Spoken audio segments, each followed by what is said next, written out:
So since rejection was the reason that I wanted to quit, I'm like, I'm gonna face this head on. So I'm like, I'm gonna get rejected 1,000 times. So I'm like, it's a high number, but I was like, at the end, then I can leave if I want to, but I have to like commit to this 1,000 thing.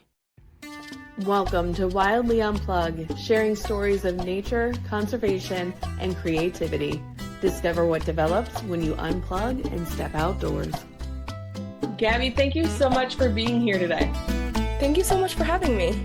I am so curious to pick your brain because I was just randomly scrolling a couple weeks ago and you were somewhere in the middle of, I forget how many rejections, and you were explaining about I'm on a mission to get 1,000 rejections. And I'm like, ooh, this sounds interesting. And I am now in week 3 of my own 1,000 challenge. And I want to know what was happening in your life that decided you're like, I need to start doing 1,000. So it was like September and I was like failing. I wasn't booking any acting auditions. I was losing followers. Like my business stuff wasn't going well. And I'm like, I want to give up. But I was like, I want to push it to the end of the year, try some more. So I was like, I need something to keep me accountable. So since rejection was the reason that I wanted to quit, I'm like, I'm gonna face this head on. So I'm like, I'm gonna get rejected 1,000 times. So I'm like, it's a high number. But I was like, at the end, then I can leave if I want to. But I have to like commit to this 1,000 thing. So you specifically went with 1,000 because it's a high number. Yeah, I was like, I want to know that I really tried. Okay, because when I was first inspired by your clip, I'm like, I'll do 100, and I'm like, no, you know what? I'm all in. I'm gonna try 1,000 too, It's taking a long time to get there, I'll admit that. because you said it September of 2025 that Yes, you yeah. started. Okay, so you're about 6 months in or so, or a little bit Yeah. longer. And I'm Okay. only like at 250 rejections, so it's like taking a while. Yeah. Okay. I am so curious about what rules you have set up for yourself. Like, how long do you wait until you don't hear back from someone before you're like, okay, that's a rejection? How many do you do a week? Like, how do you keep yourself accountable? I think my only like hard and fast rule is that I can't quit. And it's like also a no isn't a no until it's actually like a no. And so a lot of mine are hard because I don't hear back. And so if it's professional, like if I'm trying to work with a brand, then I will email them. I say at least 2 to 3 times after the first initial email. And then if I haven't heard back, then I'll consider that a no. But for some things like acting auditions, I can assume that by the time the like project has come around, obviously they didn't pick me to shoot. So then that becomes a no. Yeah, as an artist, if I'm submitting for a contest or something, and a lot of times you don't hear back and you just have to look it up and you're like, oh, they went with this person. Yeah. And rejections, I don't know about other fields, but as an artist, and I'm assuming as an actor too, you put your heart and soul into what you're doing, and the rejection feels that much harder. Do you find that to Yeah. be true? Yeah, because it's not, oh, they just rejected my like project proposal or something. It's no, they rejected who I am as a person because they just didn't like me. And that's not always true, but it feels that way for sure. Yeah.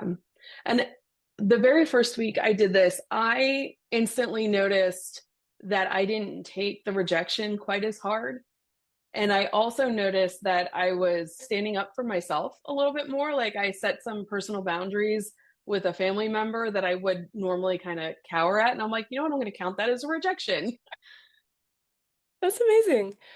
Yeah, I don't know, I feel like if you make it a game almost, or if you go into something with a mindset of I'm gonna get rejected, it all of a sudden changes like how you handle it if you do get rejected. It's also, I've noticed, because I had one rejection last week for a t-shirt contest where I submitted some artwork, and it meant a lot to me if I did get it. And I took it really hard, and I took a couple days break, and I'm like, I need to get out of this rut and keep going. And then I noticed once I started going again, I felt so much better. Yeah, it's like almost one thing distracts you from the other if you have so many things that you're putting out there at one time. But there have been Yeah. definitely been things that I was like, I really want this. Like, I don't care about anything else. Like, I want this. And then you don't get it. And it's like, it really does hurt. Yeah. No, you've got your little notebook. Is that the only way you're keeping track? Is it starting to get difficult? Technically, right now, it's the only way. I do have on like on my phone in the notes app, I do have a list of just the yeses. just because the yeses are spread out through my notebook. So this is one concise way that I can see the yeses. But people have asked me for online things, and I'm like, it's literally just in my paper notebook. And so far, I've still kept track of it pretty easily. So I should switch That's to good. online, like a spreadsheet or something to be more detailed. But the notebook's fun. Yeah. Yeah. I like it's a very iconic thing to see every time. You should like mass produce these. I And I love in your very first video, you're writing no, and you're like, oh, wait, I need to add an S to know. it. Yeah, this You're is like, I'm about good. a lot. Yeah. Have you noticed any growth or change in yourself so far? I think so. I feel like I've always been a confident person socially, but I feel like now I'm a more confident person when it comes to chasing my dreams and just knowing my worth. And also, I've become more persistent in putting myself out there and in not letting the no's or rejections stop me as much. What has been your biggest surprise so far?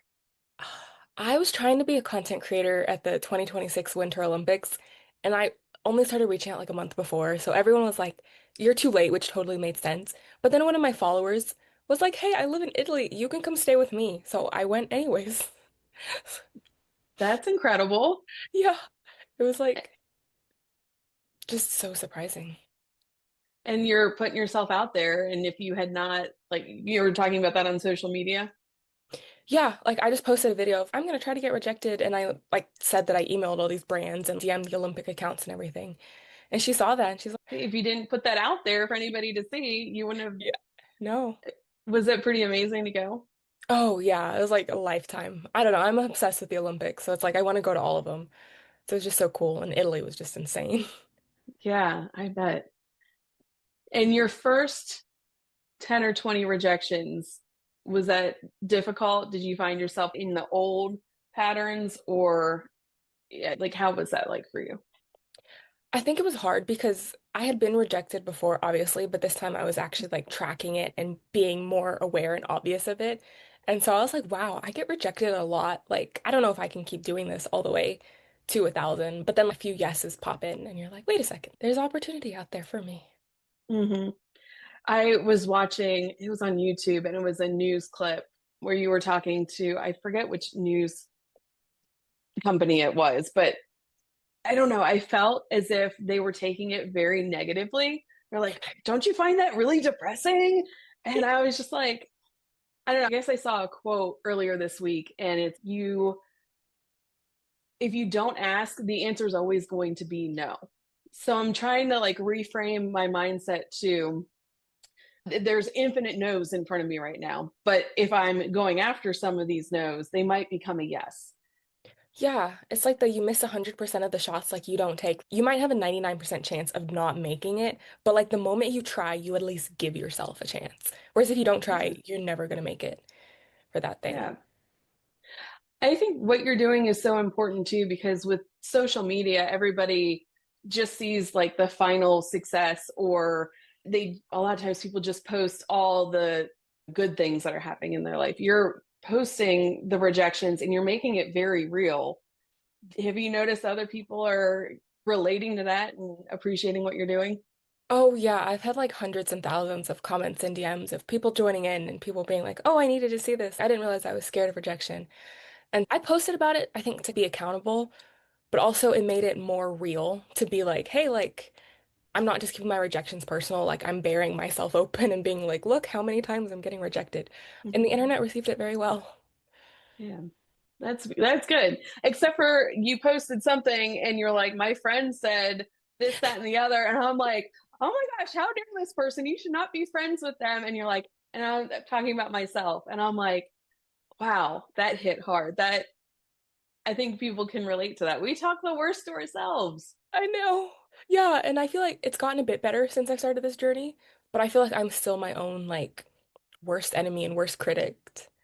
I think it was week two, and when I was digging in and applying, sometimes I feel like a kid in the candy store, like, I want this and this, and like, the world is my oyster. And then I had this thought, like, what if everybody says yes?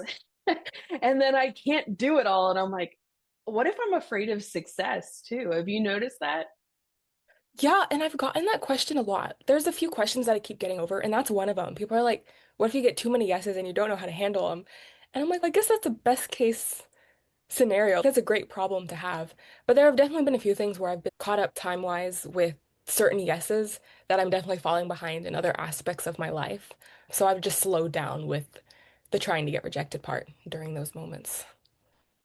When you initially started, I know you said you were trying to get to the end of the year, but did you have an initial, oh, by the end of 2026 or whatever, I want to be done with 1,000? Or are you just going with the flow with that?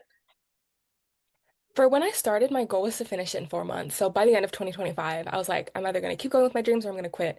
And I'm going to be at 1,000 rejections. And I was only at 86. So Wow. I don't even think I'll get there this year either, which is fine. It's okay. It gives us more chances to catch up on what you're doing and see how you're doing. Oh gosh. And then do you have any big like celebration or plan for when you've reached 1,000? I don't know. My hope is that by the time I've reached it, like my dreams are really closer to where I want to be. But I should do something. Maybe I'll go on a cruise. I don't know. I'll probably plan a trip or something like special. Because it's weird to celebrate 1,000 rejections, but I think it's like cool. It is because you put yourself out there 1,000 times, more than a thousand Yeah. times, because some of them said yes. Yeah. I think that's great.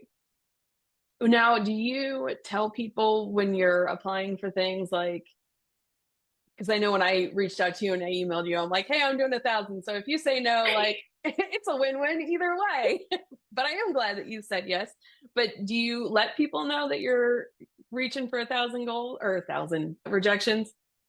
It's so funny you said that because so many people, when they've reached out, DM'd or emailed me, they've said the same thing where they're like, this is my first rejection. And I'm like, okay, I have to respond to you now because like I want this to be a yes. I will sometimes tell them and sometimes not because like I was trying to get to Coachella in the Olympics. And so then I did say, hey, I'm trying to get rejected 1,000 times because I feel like it's something random and unique that when people hear it, they're like, whoa, that's different than like everything else we see on the internet. But then other times, like one time I was reaching out to 100 walking pad brands, and I'm like, I don't want to tell them that I'm reaching out to 100 other walking pad brands because then it's cheesy and they're not special. So it depends Mm-hmm. on the situation if I say it or not. That I reached out to a couple art companies in the same day, and I thought they had nothing to do with each other because I thought they were competing paper companies. And the same customer service person emailed me back. And I told her in both, I'm like, I'm trying to get 1,000 rejections, so no big deal. And she put me in the system, so I might hear back, but that was an awkward moment. Yeah, I'm like, I'm not trying to like spam everybody, but But it's like a numbers game too. So really is. It is. Because you're right. yeah, You have to ask and find out. yeah, because if you are trying to get something and you only reach out to one person and hope, like you can't pin all your hopes on one person or brand or business. Yeah, you can't put all your eggs in one basket. No. Yeah. So I also wanted to ask, do you count safe asks? If you, I don't know, ask a friend something random, you're like, yeah, I know they're going to say no. Do you count that? I don't think so. I think it's only if there's a chance and I'm pretty sure I'm not going to get it, I count for it. And I think most of the rejection things I've counted are like more stuff that relates to like business or career wise, not as much like Mm. personal things. Because I want this to be like trying to push myself. Further your career. Yeah. What's been your hardest no so far? I probably some of the acting auditions. And I know that for acting, they're like for every like so many no's, you get like you book one thing. But sometimes I'm like, I nailed that. Like that was amazing. And then I never hear back. And I'm like, that would have been so Mm, cool. yeah. I find as an artist, and you said a couple times that you don't hear back from an audition. And as an artist, I have to pay a lot of times for my submissions, and you're paying with your Oh, time if you're not even paying for an actual audition. But it would be nice to at least hear, I didn't choose you because, so you get a little bit of feedback and to help you grow a little bit. yeah, definitely. We just wanted someone taller, older, younger. This, like, some half of the time it's not even about you. But it still would be nice to know, hey, we wish you were, or we wish you acted a little. Yeah. Yeah. Have you had a rejection that kind of just made you question everything and I don't want to keep going? And if you get to that point, what keeps you going? I will say that it wasn't that deep, but like I did reach out to 100 walking pad brands to see if I could work together, and they all like half of them never responded, and then the other half were like no, or they came back with like offers that were, like I couldn't do at all. And I was like, I reached out to 100. Like you would think that even if 1% worked out, that one of them would have worked, but they literally all failed. And I'm like, Mm, okay, maybe I'm being too over ambitious. Maybe I'm not cut out, especially like content creator, influencer wise for that. So sometimes I'll just go outside, take a break, just I don't know. I feel like there's so many things that I'm working on in my life. So even if certain things are failing, my focus then turns a bit to like my bookstagram or my sticker business or acting. Like I'll just turn to something else that I'm doing to help me focus on something else for a bit. that's a positive way to look at it. When they tell you like, oh, you can't do this original thing that you asked, but you can do something else instead. If you like the offer, would you count that as an like accepted? Or if you didn't like the offer, would you count that as a rejection? If I didn't like the offer, I count it as a rejection. And if I like the offer, I've sometimes counted it as a yes, depending on, I guess, how close or far it is from the original goal. Because I'm like, all those Olympic places rejected me, but a girl hosting me wasn't something I tried, but it still wouldn't have happened if I hadn't put myself out there, and it was still such a random, crazy thing. So I considered that a yes, even though that wasn't something that I officially asked for. Interesting. Now, there have been a couple times in my life where I'm like, I really want this certain thing. And then it's not until sometimes maybe even years later that I look back and I'm like, oh, that is why I did not get that yes at that time. And I'm like, thank God that didn't happen. Have you had any of those moments yet where you're like, that's why I didn't get that yes, and that's why I got rejected, and that it worked out in my favor? I definitely, like, for my acting agency that I'm with right now, I actually applied to them 3 times before I actually got in. So I definitely know, like, I wasn't as experienced the first 2 times. And I also, like, my resume wasn't as expansive as it is right now. So I definitely know, like, that. And then sometimes with the influencer content creator things that I apply for, I see that, like, the media kit or how I applied to them the first, or how I reached out to them and presented myself the first time wasn't as professional or wasn't as the best way to showcase myself as I can now. So I've definitely seen like my skills improve and be like, oh, if I had like now if I tried, it might be a different outcome for some of these things. Good. And then you mentioned sticker business. Tell me a little bit more about that. I started this during, I think, like a year or two after COVID because I was like bored and that's when everyone had started all their small businesses. So I was like, I'm gonna design stickers and I'm a terrible artist, but I love drawing on my iPad. So I make and sell stickers for fun. It's cool. What kind of stickers do you do? I do everything. I do from like faith to quotes to like outer space to literally whatever's on my mind. I'm just like, I'm gonna make a sticker for this. And I do a lot of Colorado ones. Nice. Did you say Colorado? Yeah, Colorado. So Okay. like Is that mountains. nice? Is that where you're from? I'm from Texas, but I live in Colorado now. So I make Colorado and Texas ones because they both are Very pretty nice. popular. Yeah. My son was just in Colorado 2 weeks ago. He loved it. Oh, it's a beautiful state. Like we have snow today, which is crazy. Really? Yeah. What is the temperature? Alexa, what's the temperature? It's 35 degrees. 35. That's also the first time that Alexa has ever appeared on the show. So thank you for that. That's awesome. I don't know that I could do 35 in April. And it's crazy because this has been such a warm year. Like we had like 70s, 80s, and I think even a day in the 90s in March, Wow. whereas we can still have snow up until May. So snow in April is can happen. It's just weird because it's been so warm. Yeah. Oof. What is your biggest goal, or do you think you've even attempted to start thinking about your biggest goal? I know like long term, like I want to do And I'm already a full-time content creator, but definitely bring up my income and then definitely book more acting roles. I want to be a voiceover actor, so I'm working on that. Like to book like a kids TV show or something would be so cool. And then I also want to travel the world and make content and work with hotels and tourism boards. So, like I know I want to do all that. For right now, it's taking the steps. I will say 100K was like that was one of my big goals, and I wasn't expecting to hit that. So I was like, oh, like I achieved that very early on in January or February. Yeah, that's awesome. Congrats. Thank you. That is cool. It also, by putting your goals down, it's not really a vision board, but you're mentally like, okay, here are my goals, here are the things I want to do, and you're taking steps to get there. Yeah, because like I always had like big dreams, but I would never actually like fully write them down or post about them.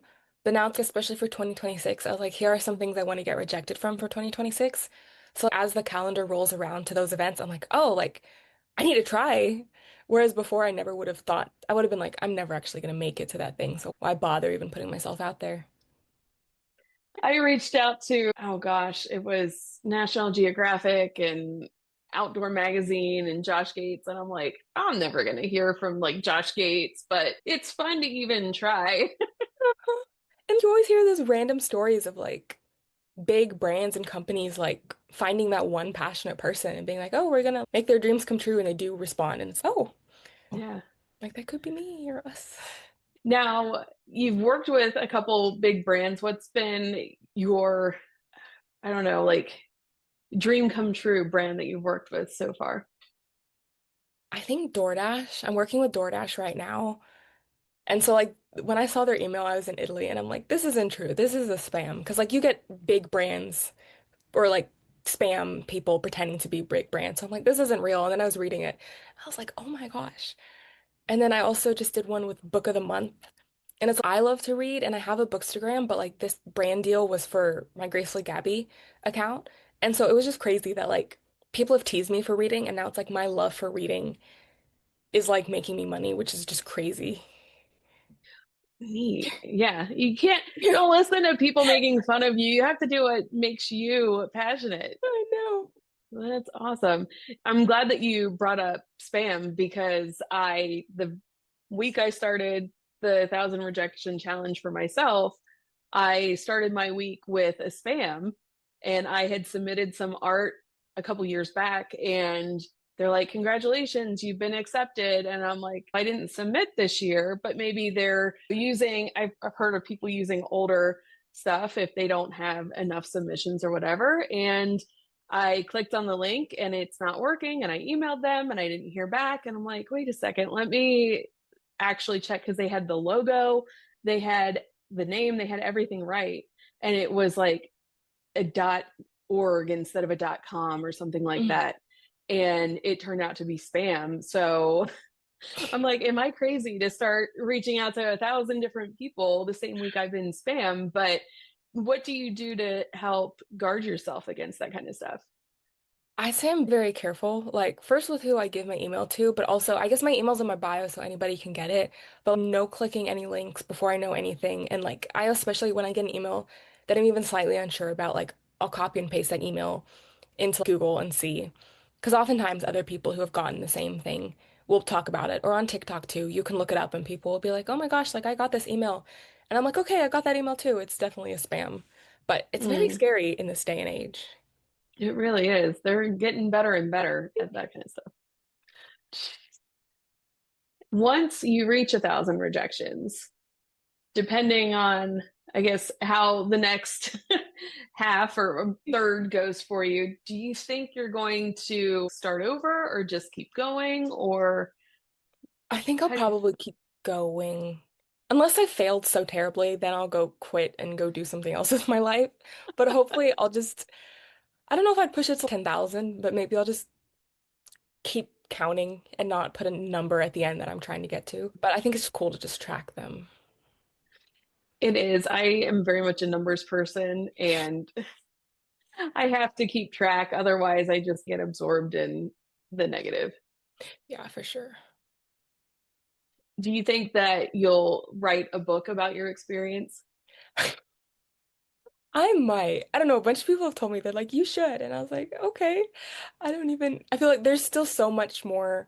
Like, it's only been a few months, so there's still so much more I want to experience and learn. But it would be cool. So maybe I should start a journal about like my thoughts and feelings right now. Yeah, you have an online journal with all your That's posts. true. It's already led you to Italy and you've been on the news and all these different places. I think that would be really, I would read that book. Okay. Maybe even they'll make a movie out of it. And then you can act as yourself. He's so funny.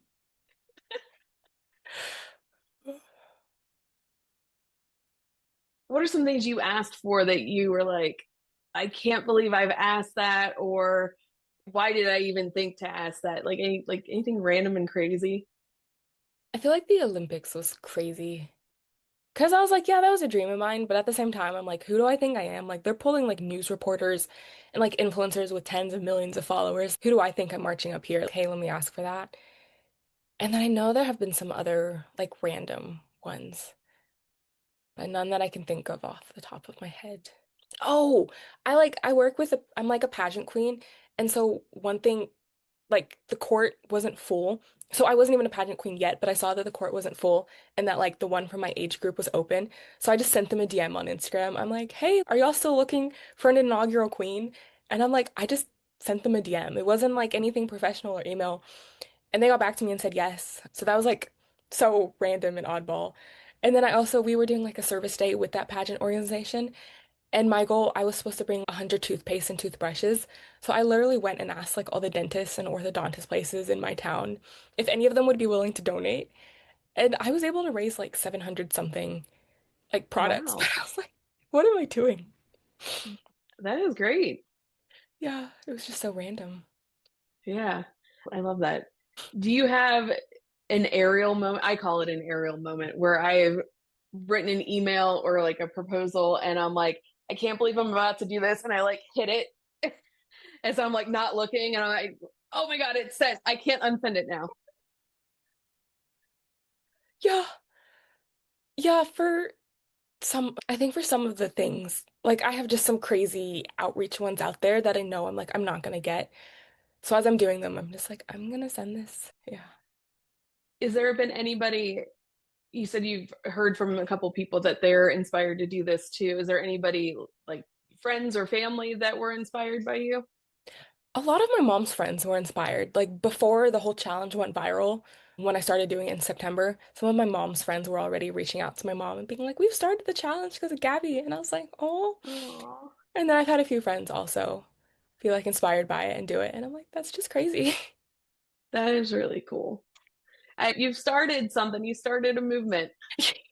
It's so weird. What, I guess I should ask, what's the next big thing for you right now? I definitely think getting into the travel section more, like I'm definitely going to start emailing and reaching out to a bunch of like tourism boards and hotels and resorts and cruises to see if I can work with them. And I think the next big crazy thing is there's the new Spider-Man movie comes out in July, and I love Spider-Man. So I want to see if I can go to that premiere. So that'll be, I don't know, I would die, but like I have no idea how to do that. But That would be incredible. I will be thinking about you and hoping that you get it.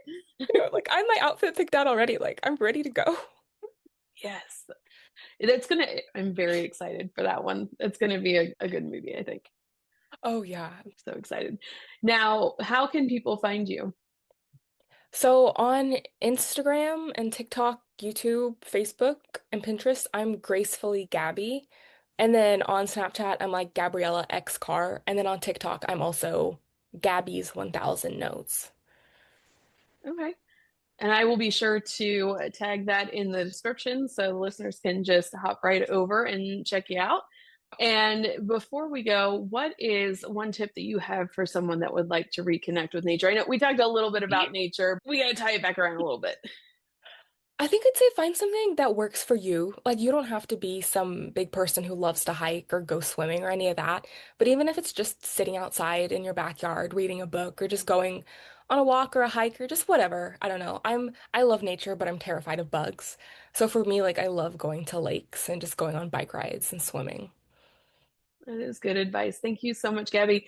And congratulations on starting your challenge and getting your nose. And also, I can't wait to see where this leads you in the end. And again, thank you so much.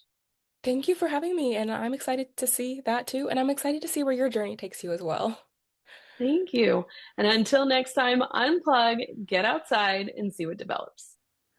Wildly Unplugged podcast is a production of Wild Development Studio. The views, opinions, and statements expressed by individuals during Wild Development Studio's productions do not necessarily reflect the views or opinions of Wild Development Studio or its affiliates. Participation in any activities, expeditions, or adventures discussed or promoted during our content may involve inherent risks. It is strongly advised that individuals conduct thorough research, seek professional guidance, and take all necessary precautions before engaging in such activities or venturing into wilderness areas.